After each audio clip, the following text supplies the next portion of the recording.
Hello everyone, welcome back to my channel Dr. Purva Sahu. Hope you all are well.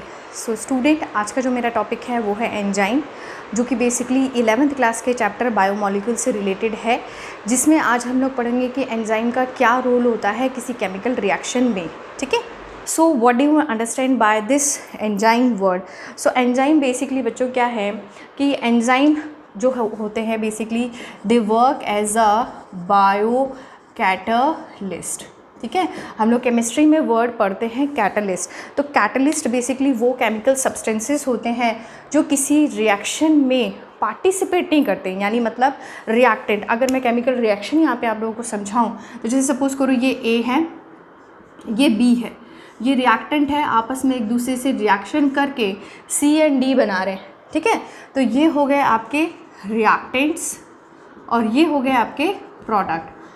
तो catalyst जो है वो ना reactant से जुड़ता है ना प्रोडक्ट से जुड़ता है, बट कैटलिस्ट का काम क्या होता है, इस रिएक्शन की रेट को चेंज करना. चेंज मतलब ईदर इट कैन डिक्रीज और इंक्रीज. ठीक है. तो दोनों चीज़ें हो सकती है, वो डिपेंड करता है एंजाइमेटिक एक्टिविटी पे. तो हमारी बॉडी में भी काफ़ी सारी केमिकल रिएक्शंस होती है, जिनको कि हम लोग बेसिकली मेटाबॉलिक रिएक्शंस कहते हैं. एनाबॉलिक, कैटाबॉलिक, ये दो टाइप्स की रिएक्शंस होती है. तो इन रिएक्शंस को भी कहीं ना कहीं इफ़ेक्ट करता है ये एंजाइम. इन रिएक्शन की स्पीड को बढ़ा सकता है या कम कर सकता है क्या, ये एंजाइम. ठीक है. So that's why they are known as a biocatalyst. They are not participating in the chemical reaction, but they can alter or change the chemical reaction speed. ठीक है. So almost all the enzymes are protein. Almost यहाँ word use किया गया है almost. Almost का मतलब ये हो गया कि लगभग जितने भी एंजाइम्स हैं वो प्रोटीन हैं, बट कुछ एक्सेप्शन हैं. एक्सेप्शन जैसे राइबोजाइम. तो राइबोजाइम क्या है बच्चों, राइबोजाइम क्या है बच्चों, कुछ nucleic acid like RNA. RNA जो है दैट बिहेव एज एंजाइम. ठीक है. और उसका एग्जाम्पल है हमारे पास में राइबोजाइम, और दूसरा एग्जाम्पल भी मैं आप लोगों को यहाँ दे देती हूँ, दैट्स अ राइबोन्यूक्लिएज.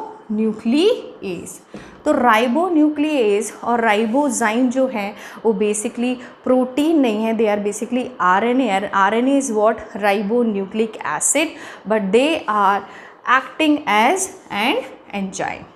ठीक है. नाउ अब हम लोगों ने जब बात करी प्रोटीन की, so they all are made up of the protein. So protein में तो बच्चों हमारे पास में 4 टाइप की स्ट्रक्चर्स होती हैं. प्राइमरी होती है, सेकेंडरी होती है, टर्शरी होती है और क्वाटर्नरी भी होती है. तो बेसिकली एंजाइम्स में कौन सी स्ट्रक्चर होती है प्रोटीन की, तो एंजाइम्स में स्टूडेंट याद रखना टर्शरी स्ट्रक्चर होती है.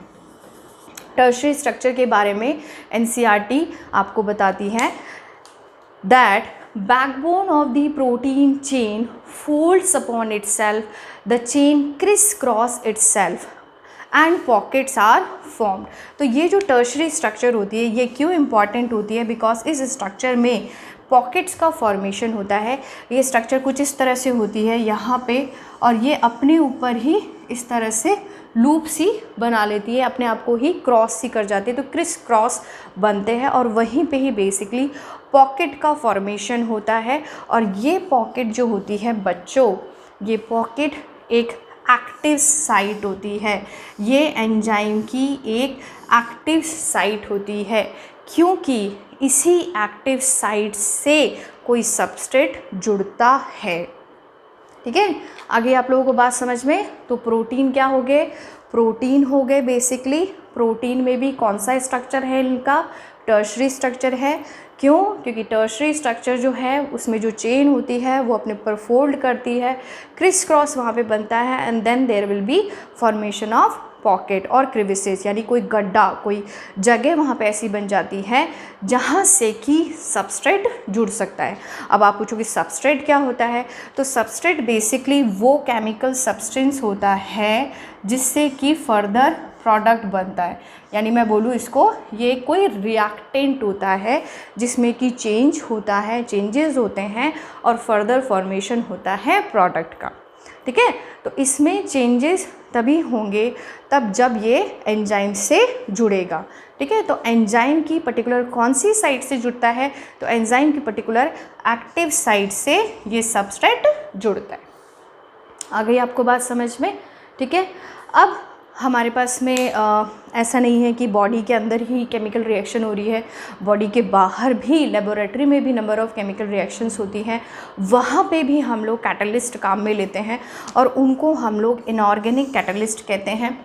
इनको हम लोग एंजाइम से किस तरह से डिफ़र कर सकते हैं, तो एंजाइम जो होते हैं स्टूडेंट्स वो एक पर्टिकुलर टेम्परेचर तक ही काम करते हैं, पर्टिकुलर प्रेशर में, पर्टिकुलर पीएच पे ही काम करते हैं। तो हम लोग उनके लिए एक वर्ड यूज़ करते हैं, क्या, एक वर्ड होता है ऑप्टिमम, ठीक है। तो एंजाइमेटिक जो एक्टिविटी होती है स्टूडेंट्स वो होती है ऑप्टिमम टेम्परेचर पे और ऑप्टिमम पीएच पे। इसका बेस्ट एग्जांपल मैं आप लोगों को दूंगी, घर का एग्जांपल। घर में जब भी दूध जमाया जाता है ना, तो थोड़ा सा मिल्क, जो मिल्क होता है उसको थोड़ा सा वार्म किया जाता है, थोड़ा सा टेम्परेचर उसको दिया जाता है, ज़्यादा नहीं दिया जाता। आप पूछना घर पे, ज़्यादा उसको बहुत ज़्यादा बॉईल नहीं करते, थोड़ा सा उसको कहते हैं निवाया सा गर्म करते हैं, मतलब उसको टेम्परेचर हम लोग दे रहे हैं, बट वो पर्टिकुलर दे रहे हैं, ज़्यादा नहीं गर्म कर रहे हैं, ठंडा भी नहीं जमाते हैं, तो थोड़ा सा टेम्परेचर हम लोग दे रहे हैं। क्यों? क्योंकि दही में जो प्रेजेंट बैक्टीरिया होते हैं, जो कि बेसिकली क्या नाम है उसका, लैक्टोबैसिलस, वो लैक्टोबैसिलस ही उस पूरे दूध को, जो थोड़ा सा गर्म सा वार्म सा मिल्क है, उसको पूरी तरह से कर्ड में बदलने के लिए रिस्पॉन्सिबल होते हैं। तो इनके जो एंजाइम्स होंगे वो पर्टिकुलर टेम्परेचर पे ही काम करते हैं, ठीक है, इसलिए उसको हल्का सा गर्म करते हैं। दूसरी चीज़ एक और बताऊं कि जब पूरा दही जम जाता है ना, तो उसको ज़्यादा देर तक खुले में नहीं रखते, कहते हैं दही खट्टा हो जाता है, तो इसलिए उसको रख दिया जाता है फ्रिज में। और फ्रिज में टेम्परेचर क्या होगा बच्चों, टेम्परेचर हो जाएगा कम, और जब टेम्परेचर कम हो गया तो एंजाइमेटिक एक्टिविटी कम हो जाती है और दही खट्टे होने से बच जाता है, ठीक है। तो ये बेसिकली इम्पॉर्टेंस है टेम्परेचर की फॉर द एंजाइमेटिक एक्टिविटीज़, ठीक है। तो इनऑर्गेनिक कैटलिस्ट जो होते हैं वो बेसिकली हाई टेम्परेचर और हाई प्रेशर दोनों पे ही काम कर सकते हैं, बट एंजाइम जो होते हैं वो ऑप्टिमम टेम्परेचर, ऑप्टिमम पीएच पे ही काम करेंगे। कुछ एंजाइम ऐसे होते हैं जिनको कि हम लोग एक पर्टिकुलर ऑर्गेनिज्म से ऑब्टेन करते हैं। पर्टिकुलर ऑर्गेनिज्म कौन सा है, वो है थर्मोफिलिक ऑर्गेनिज्म, ऐसे ऑर्गेनिज्म जो कि हाई टेम्परेचर पे सर्वाइव करते हैं, ठीक है। तो हाई टेम्परेचर पे जो सर्वाइव करते हैं ऑर्गेनिज्म, अब जाहिर सी बात है उनमें मेटाबॉलिक रिएक्शंस तो होगी ही ना, उनमें एंजाइमेटिक एक्टिविटी तो होगी ही, तो उनके जो एंजाइम्स होते हैं वो हाई टेम्परेचर पे भी काम कर रहे हैं। तो उन ऑर्गेनिज्म से एंजाइम जो निकाले गए हैं उन एंजाइम्स को हम लोग कहते हैं thermal stable enzymes. So those enzyme can work or can retain their catalytic power even up to the 80 degree centigrade to 90 degree centigrade. तो इतने हाई टेम्परेचर पे भी कैटालाइटिक जो एक्शन होता है इनका वो बना रहता है, ठीक है। आ गई होगी आप लोगों को बात समझ में।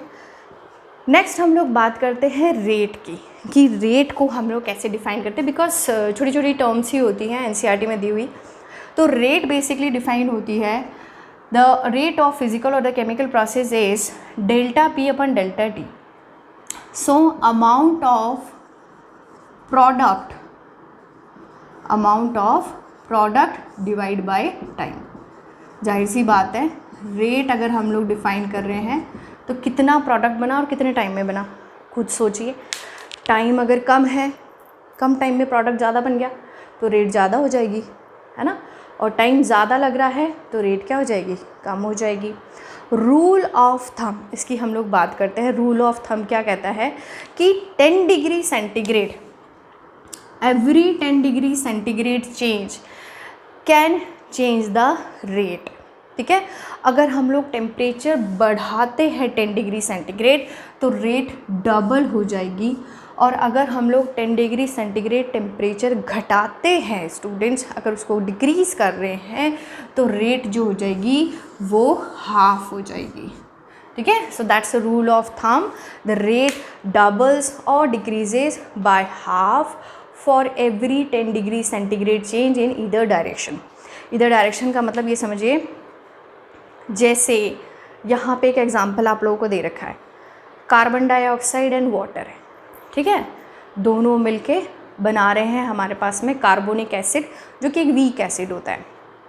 एंजाइम यहाँ काम कर रहा है आपका कार्बोनिक एनहाइड्रेज, कार्बोनिक एनहाइड्रेज काम कर रहा है. अब अगर हम लोग 10 डिग्री सेंटीग्रेड टेम्परेचर बढ़ा दें रिएक्टेंट साइड पे, तो रेट डबल हो जाएगी, प्रोडक्ट ज़्यादा बनेगा, ठीक है. और अगर हम लोग 10 डिग्री सेंटीग्रेड जो टेम्परेचर है वो कम कर दें, तो रेट क्या हो जाएगी, आधी हो जाएगी, प्रोडक्ट कम बनेगा. इतनी सी बात है, ठीक है. अब एक और चीज़ आप लोगों को फैक्चुअल एनसीईआरटी में दे रखी है कि एब्सेंस, यही रिएक्शन है basically, carbon dioxide, water, H2CO3 है. इसमें अगर हम लोग एंजाइम्स लेते हैं, कार्बोनिक एनहाइड्रेज अगर आप ले रहे हैं, तो in presence of enzyme there will be 6 molecules formed per second. एक सेकेंड में 6 लाख मॉलिक्यूल बन जाते हैं कार्बोनिक एसिड के इन presence of carbonic anhydrase. But अगर एब्सेंट है ये, in absence of this only 200 molecule, और वो भी कितने टाइम में, 1 घंटे में. 1 घंटे में सिर्फ और सिर्फ कितने बनेंगे, 200 मॉलिक्यूल, ठीक है. So that's the importance of enzyme in the chemical reaction और which are occurring in our body basically, ठीक है. तो होप आप लोगों को ये समझ में आ गया होगा. नेक्स्ट हम लोग कंटिन्यू करेंगे हमारी नेक्स्ट क्लास में. So hope you like this video. If you like this video, then please hit the thumbs up, share this video and subscribe our own channel Dr. Purva Sahu. Thank you so much.